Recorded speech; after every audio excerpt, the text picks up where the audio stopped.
Welcome to వెనీ creation. ఈరోజు మనం చూస్తున్నాము వర్గల్ శ్రీ సరస్వతి అమ్మవారు క్షేత్రము. ఇది సిద్దిపేట జిల్లా వర్గల్ మండలంలో ఉంది.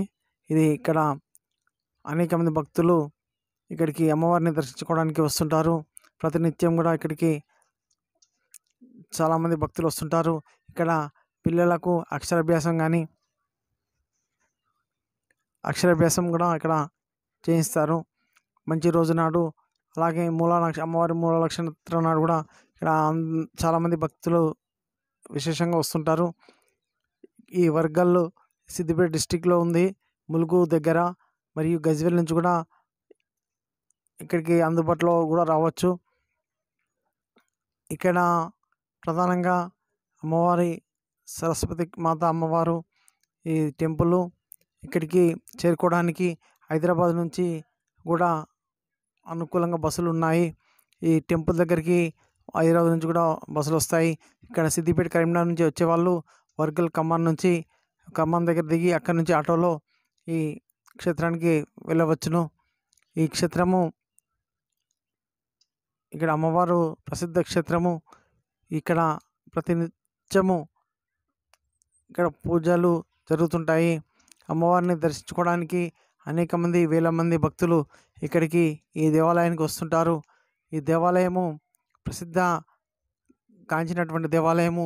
అరుదుగా ఉన్నటువంటి సరస్వతి దేవాలయాల్లో ఇది ఒకటి. ఇక్కడికి అనేక మంది తమ పిల్లలకు విద్య మంచిగా రావాలని ఇక్కడ అక్షరాభ్యాసం చేయిస్తారు. ఇది మండలం కూడా ఈ వర్గలు. ఈ నవోదయ కూడా ఈ వర్గల్ మా దగ్గరనే ఉంటుంది, నవోదయ పాఠశాల. మనము చాలామంది కూడా ఇక్కడికి రావడం జరుగుతుంటుంది. అనేక మంది భక్తులు ఇక్కడికి వేచిచుంటారు. ఇక్కడ చూసినట్టయితే చాలా ఆహ్లాదకరమైనటువంటి వాతావరణము. గుట్టపైన వెలిసినటువంటి అమ్మవారు మనం గుట్ట నుంచి కిందికి చూస్తూ చాలా చక్కగా మంచిగా కనబడుతుంది. అమ్మవారి కూడా మనము ఇక్కడ ఈతలకి అమ్మవారిని దర్శనం చేసుకున్న తర్వాత చాలా చక్కగా కూడా అమ్మవారు కింద ప్రతిమలు చాలా అద్భుతంగా ఉంటుంది అమ్మవారు. ఇక్కడ చూడవచ్చు, మనము ఇక్కడికి వెళ్ళవచ్చు. అలాగే ఇక్కడ కొన్ని ఉప దేవాలయాలు కూడా ఉన్నాయి. ఇక్కడ శివాలయము, అదేవిధంగా వెంకటేశ్వర స్వామి ఆలయము, మనము చూస్తున్నటువంటి సరస్వతి మాత కూడా ఆలయం కూడా ఇక్కడ ఉన్నది. అనేక మంది భక్తులు ఇక్కడికి నిత్యం వేలాది మంది భక్తులు ఇక్కడికి వస్తుంటుంటారు. అదేవిధంగా ఇక్కడ నిత్య అన్నదానం కూడా జరుగుతుంటుంది.